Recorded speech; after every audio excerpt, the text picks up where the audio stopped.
Liver cirrhosis அதாவது கல்லீரல் நோய் இருக்கிறவங்க எண்ணெய் உள்ள உணவு வகைகள் அதாவது ஆயில் எடுத்துக்கலாம் அப்படின்னு சொன்னால் நீங்கள் நம்புவீங்களா?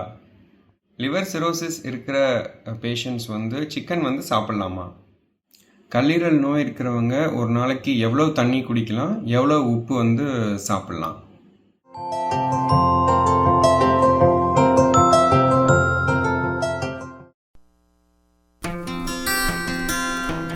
லிவர் சிரோசிஸ் அதாவது கல்லீரல் நோய், கல்லீரல் சுருக்கம் அப்படின்னு சொல்கிறோம். இந்த கல்லீரல் நோய் இருக்கிறவங்க என்ன ஃபுட்டு சாப்பிட்லாம் அப்படிங்கிறத பற்றி இந்த வீடியோவில் நான் சொல்கிறேன். இது ஏன் இம்பார்ட்டண்ட் அப்படின்னு நம்ம பார்த்தோன்னா, நிறைய பேர் எல்லா ஃபுட்டையுமே இந்த லிவர் பேஷண்ட்ஸுக்கு ரெஸ்ட்ரிக்ட் பண்ணிடுறாங்க. ஸோ எந்த ஃபுட்டுமே கொடுக்காம சுத்தமாக பிளாண்டாக ஒரு டயட் கொடுக்குறாங்க.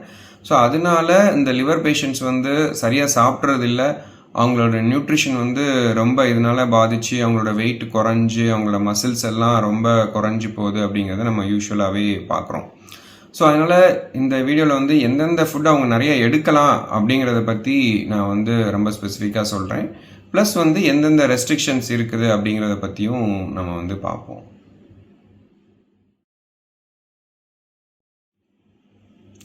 நம்ம உடம்புல லிவர் தான் எல்லா புரோட்டீன் அதாவது புரதச்சத்து எல்லாத்தையும் உருவாக்குது. ஸோ ஒருத்தங்களுக்கு இந்த கல்லீரல் பாதிக்கிறப்ப அந்த புரதச்சத்து அவங்களோட பாடியில் ரொம்ப கம்மியாயிடுது. ஸோ அதனால் நம்ம சாப்பிட்ற சாப்பாடில் இந்த புரோட்டீன் ரொம்ப அதிகமாக இருக்கிறது ரொம்ப ரொம்ப அவசியம். ஸோ லிவர் பேஷண்ட்ஸ்க்கு ஹை புரோட்டீன் டயட் ரொம்ப ரொம்ப முக்கியம். ஸோ இந்த ப்ரோட்டீன் சோர்ஸ் எதெல்லாம் அப்படின்னு நம்ம பார்த்தோம்னா, ப்ரிஃபரபிளி வெஜிடேரியன் ப்ரோட்டீன் கொடுக்கறது நல்லது. பட் நான் வெஜிடேரியன் ப்ரோட்டீனுமே எடுத்துக்கலாம். ஸோ வெஜிடேரியன் டயட்டில் எந்தெந்த உணவு வகைகளெல்லாம் இந்த ப்ரோட்டீன் புரதச்சத்து அதிகமாக இருக்குது அப்படின்னு நம்ம பார்த்தோம் அப்படின்னா, சோயா, பன்னீர், டோஃபு அப்படின்னு சொல்லி ஒரு உணவு வகை இருக்குது. இது தவிர எல்லா பயறு வகைகள், பருப்பு வகைகள் எல்லாத்துலேயுமே இந்த புரோட்டீன் சத்து ரொம்ப அதிகமாக இருக்குது. ஒரு சில பழங்களில், டேட்ஸில் எல்லாத்துலேயுமே இந்த புரோட்டீன் சத்து அதிகமாக இருக்குது. ஈவன் தயிர் அது கூட நம்ம நிறைய எடுத்துக்கலாம்.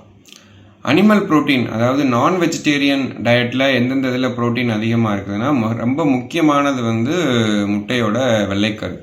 ஸோ யூஸ்வலாக லிவர் பேஷண்ட்ஸ்க்கு டெய்லி 2 முட்டை வெள்ளைக்கரு அல்லது 4 முட்டையோட வெள்ளைக்கரு எடுத்துக்கோங்க அப்படின்னு சொல்லி நம்ம காமனாக அட்வைஸ் பண்ணுவோம். ஏன்னா அதில் ரொம்ப நல்ல ப்ரோட்டீன்ஸ் இருக்குது. இது தவிர எல்லா நான் வெஜிடேரியன் டயட்லேயுமே ஹை ப்ரோட்டீன் இருக்குது. சிக்கன், ஃபிஷ், மட்டன் எல்லாத்துலேயுமே ப்ரோட்டீன் இருக்குது.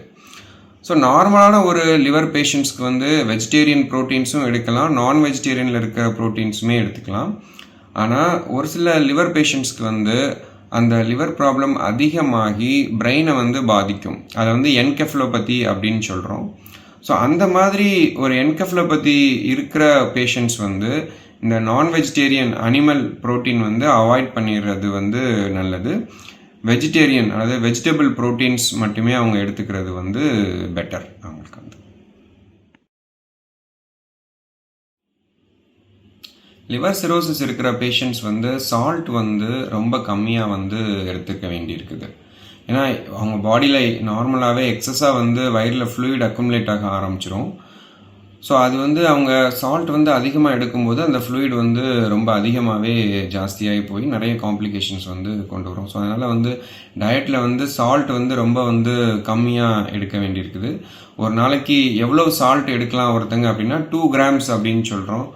2 gramsனால் ஒரு சின்ன ஒரு பிஞ்ச் இவ்வளோ தான். ஸோ இதுதான் அந்த 2 grams அப்படின்னு சொல்லி சொல்கிறோம். ஸோ எல்லா உணவு வகையிலையுமே அவங்க சால்ட் இல்லாமையே ப்ரிப்பேர் பண்ணி ரொம்ப கம்மியாக அவங்க யூஸ் பண்ணிக்கிறது பெட்டர். ஸோ சில நேரங்களில் என்னதான் அவங்க ஃபுட்டில் ரெஸ்ட்ரிக்ட் பண்ணாலும் அவங்களோட அந்த ஃப்ளூயிட் இன்க்ரீஸ் ஆகிட்டே போகும். ஸோ அப்போ நம்ம எப்படி அந்த சால்ட் உள்ளே போகுது அப்படின்னு பார்த்தோன்னா, ரொம்ப முக்கியமான ஒரு கல்ப்ரிட் எதுன்னு பார்த்தோன்னா பேக்கரி ப்ராடக்ட்ஸ். ஸோ நார்மலாகவே அவங்க நிறைய பேர் என்ன எடுப்பாங்கன்னா பிரெட், பன், பிஸ்கட்ஸ் இந்த மாதிரி விஷயங்கள் அவங்களுக்கே தெரியாமல் நிறைய எடுத்துருவாங்க. அது எல்லாத்துலேயுமே சால்ட் இருக்குது. பேக்கிங் சால்ட் அப்படின்னு சொல்லி ஆட் பண்ணுவாங்க. ஸோ அது எல்லாத்துலேயுமே சால்ட் இருக்குது. ஸோ நம்ம சால்ட்டை ரெஸ்ட்ரிக்ட் பண்ணணும் அப்படின்னு நினச்சோன்னா இந்த பேக்கரி ப்ராடக்ட்ஸ் எல்லாத்தையுமே நம்ம ரெஸ்ட்ரிக்ட் பண்ண தான் வேண்டியிருக்கோம். இது தவிர நிறைய நம்ம வடகம், அப்பளம் இந்த மாதிரி விஷயங்கள் எல்லாத்துலேயுமே வந்து சால்ட் இருக்கும். ஸோ நம்மளுக்கு தெரியாமையே சில நேரங்களில் வந்து இந்த சால்ட் வந்து உள்ளே போயிட்டே இருக்கும். ஸோ நம்ம எல்லா விதங்கள்லையும் இதை வந்து ரெஸ்ட்ரிக்ட் பண்ணணும். ஸோ மேக்ஸிமம் வந்து ஒரு நாளைக்கு வந்து 2 கிராம்ஸ் தான் வந்து சால்ட் வந்து எடுத்துக்கலாம்.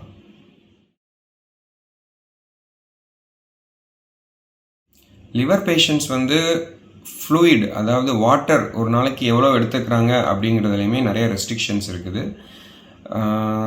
நிறைய பேருக்கு லிவர் பேஷண்ட்ஸ்க்கு வந்து அந்த வயிறுலையும் கால்லையும் வந்து ஃப்ளூயிட் அக்குமுலேட் ஆக ஆரம்பிச்சிடும், நீர் கோர்க்கிறது அப்படின்னு சொல்கிறோம். ஸோ அந்த மாதிரி ஆக ஆரம்பிச்சிடும். அப்படி இருக்கும்போது அவங்க ஒரு நாளைக்கு வந்து 1 லிட்டர் தான் ஃப்ளூயிட் வந்து எடுத்துக்கணும். மேக்ஸிமம் 1லேருந்து 1.25 லிட்டருக்குள்ளே தான் அவங்க ஃப்ளூயிட் எடுத்துக்கணும். சில பேர் வந்து நார்மலாகவே அவங்க வந்து கம்மியாக தான் தண்ணி குடிப்பாங்க, ஆனால் அவங்க வயிறில் வந்து ஃப்ளூயிட் அக்குமுலேட் ஆகிட்டே இருக்கும். அப்போ ஏன் அப்படின்னு கேட்டோம் அப்படின்னு பார்த்தோன்னா, நான் தண்ணி வந்து ஒரு நாளைக்கு 3/4 லிட்டர் தான் குடிக்கிறேன், பட் ஒரு நாளைக்கு 2 இளநீ கொடுக்குறேன் அப்படின்னு சொல்லிடுவாங்க.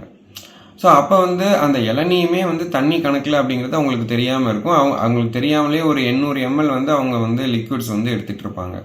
ஸோ அந்த ஃப்ளூயிட் ரெஸ்ட்ரிக்ஷன் அப்படின்னு சொல்கிறது வந்து தண்ணி மட்டும் இல்லை, அந்த கணக்கில் வந்து நம்ம குடிக்கிற ஜூஸஸ், இளநீ, பால், ஈவன் ரசம், மோர், நம்ம எடுக்கிற எல்லாத்தையுமே வந்து இன்க்ளூட் பண்ணிக்கணும். அது எல்லாமே இன்க்ளூட் ஆகி தான் அந்த 1லேருந்து 1.25 லிட்டருக்குள்ளே நம்ம வந்து ரெஸ்ட்ரிக்ஷனுக்கு வந்து கொண்டு வரணும். அப்போ தான் நம்ம வந்து அந்த வயிறில் இருக்க ஃப்ளூயிட் வந்து ரொம்ப வந்து இன்க்ரீஸ் ஆகாமல் நம்ம வந்து பார்த்துக்க முடியும். நமக்கு வந்து லிவர் பேஷண்ட்ஸுக்கு ஒரு ஃபியூ ஸ்பெஷல் டயட்ரி டிப்ஸ் வந்து நான் வந்து சொல்கிறேன். ஒன்று வந்து அவங்க வந்து டிவைடட் மீல்ஸ் எடுத்துக்கணும். ஒரு நாளைக்கு வந்து 3 டைம்ஸாக எடுக்கிறதுக்கு பதிலாக 4 to 6 டைம்ஸ் அவங்க வந்து ஃபுட் எடுத்துக்கிட்டாங்க அப்படின்னா லிவருக்கு வந்து அது வந்து ரொம்ப நல்லது. நம்ம பாடிக்குமே வந்து லிவர் பேஷண்ட்ஸ்க்கு வந்து ரொம்ப நல்லது. அந்த பாடியில் இருக்க அந்த கேலரிஸ் வந்து குறையாமல் இருக்கும், அவங்க பிளட் லெவல்ஸ், சுகர் லெவல்ஸ் வந்து குறையாமல் இருக்கும். ஸோ அதனால் 4 to 6 டிவைடட் மீல்ஸாக எடுத்துக்கிறது வந்து அவங்களுக்கு வந்து நல்லது. அதுக்கப்புறம் ஆயில். ஸோ லிவர் பேஷண்ட்ஸ்க்கு வந்து சில பேர் வந்து சுத்தமாக ஆயிலே வந்து கொடுக்க மாட்டாங்க, அப்படி கிடையாது. ஸோ லிவர் பேஷண்ட்ஸ்க்குமே வந்து ஃபேட் வந்து தேவையான ஒரு நியூட்ரியன்ட் தான். ஸோ அதனால் ஆயில் கண்டென்ட் வந்து நார்மலாக எல்லாரும் எவ்வளோ ஆயில் எடுக்கிறாங்களோ அதே அளவு ஆயில் வந்து இவங்களுமே எடுத்துக்கலாம். இது மாதிரி லிவர் பேஷண்ட்ஸ் வந்து நிறைய ஹை கேலரி ஃபுட் வந்து எடுத்துக்கிடணும். அவங்களோட கேலரி ரெக்யர்மெண்ட், அதாவது எனர்ஜி ரெக்யர்மெண்ட் வந்து ரொம்ப அதிகம். ஸோ அதனால் ஒரு நாளைக்கு அப்ராக்சிமேட்லி அவங்க 35 to 40 kilo calories per KG வந்து ஒரு நாளைக்கு வந்து அவங்க வந்து எடுத்துக்கிறது வந்து தேவை. ஸோ அதனால் அவங்களுக்கு வந்து ஃபுட்டை வந்து நிறைய ரெஸ்ட்ரிக்ட் பண்ணாமல் அவங்களுக்கு வந்து எல்லா டேஸ்ட்டோட, அதாவது நம்ம சால்ட் மட்டும்தான் ரெஸ்ட்ரிக்ட் பண்ண சொல்கிறோம், புளிப்பு இருக்கலாம், காரம் இருக்கலாம், ஆயில் இருக்கலாம். ஸோ அந்த மாதிரி மற்ற சுவை எல்லாமே சேர்த்து அவங்களுக்கு வந்து கொடுத்து அவங்க நிறைய கேலரிஸ் வந்து இன்டேக் பண்ண அவங்கள என்கரேஜ் பண்ணுறது வந்து ரொம்ப ரொம்ப இம்பார்ட்டண்ட். கடைசியான டிப்ஸ் என்ன அப்படின்னா, நிறைய ஃப்ரூட்ஸ் அண்ட் வெஜிடபிள்ஸ் நிறைய எடுத்துக்கணும். ஏன்னா அதில் வந்து ஆன்டி ஆக்சிடென்ட்ஸ் வந்து நிறைய இருக்குது. ஸோ லிவரை வந்து சப்போர்ட் பண்ணுறதுக்கு நிறைய ஆன்டி ஆக்சிடென்ட்ஸ் வந்து தேவை. அது வந்து அந்த ஃப்ரெஷ் வெஜிடபிள்ஸில் நிறைய இருக்குது. கேரட், பீட்ரூட், கீரை, இந்த மாதிரி வெஜிடபிள்ஸ் நிறைய எடுக்கணும். அப்புறம் எல்லா டைப் ஃப்ரூட்ஸ் வந்து நம்ம வந்து எடுத்துக்கணும். ரெயின்போ டயட் அப்படின்னு சொல்லுவோம். எல்லா கலர் வந்து ஃப்ரூட்ஸ் அண்ட் வெஜிடபிள்ஸ் இருக்கிற மாதிரி எடுத்துக்கிறது வந்து ரொம்ப யூஸ்ஃபுல்லாக இருக்கும். ஆனால் அதில் வந்து நிறைய ஆன்டி ஆக்சிடென்ட் ப்ராப்பர்ட்டிஸ் வந்து இருக்குது. அது லிவருக்கு வந்து ரொம்ப நல்லது. நம்ம இன்றைக்கி என்ன பார்த்தோம் அப்படின்னா, லிவர் சிரோசிஸ், அதாவது க்ரானிக் லிவர் டிசீஸ்ன்னு சொல்கிறோம். இந்த கல்லீரல் சுருக்கம் இருக்கிறவங்க என்னென்ன ஃபுட் எடுக்கலாம் அப்படிங்கிறத பற்றி நம்ம வந்து பார்த்தோம். அவங்க வந்து 3 தடவை சாப்பிட்றதுக்கு பதிலாக டிவைடட் மீல்ஸ், அதாவது 4லேருந்து 6 தடவையை அதை பிரித்து சாப்பிட்றது வந்து யூஸ்ஃபுல்லாக இருக்கும். அதிகமான அளவு ஃபுட்டு எடுக்கணும் ஆக்சுவலாக அவங்க வந்து. ஸோ அவங்களுக்கு நிறைய கேலரி ரெக்யர்மெண்ட் இருக்குது. 35 to 40 kilo calories per KG per day அவங்க வந்து எடுக்க வேண்டியிருக்குது. ஸோ அவங்களுக்கு நல்ல டேஸ்டியான ஃபுட் கொடுக்கலாம். ஆயில் வந்து ஒரு ரெஸ்ட்ரிக்ஷனுமே அவங்களுக்கு வந்து கிடையாது. ஹை ப்ரோட்டீன் வந்து அவங்களுக்கு வந்து தேவை. சால்ட்டும் வாட்டரும் கம்மியாக எடுத்துக்கணும். சால்ட் ஒரு நாளைக்கு 2 கிராம்ஸ் தான். வாட்டர் வந்து ஒரு நாளைக்கு 1 to 1.25 லிட்டர்ஸ் தான் அவங்க வந்து எடுக்கலாம். பட் அவங்க நிறைய ஃப்ரூட்ஸ், வெஜிடபிள்ஸ், நட்ஸ் எல்லாமே வந்து எடுத்துக்கலாம். ஏன்னா அதில் நிறைய வந்து ஆன்டி ஆக்சிடென்ட்ஸ் வந்து இருக்குது. So eat healthy and stay healthy.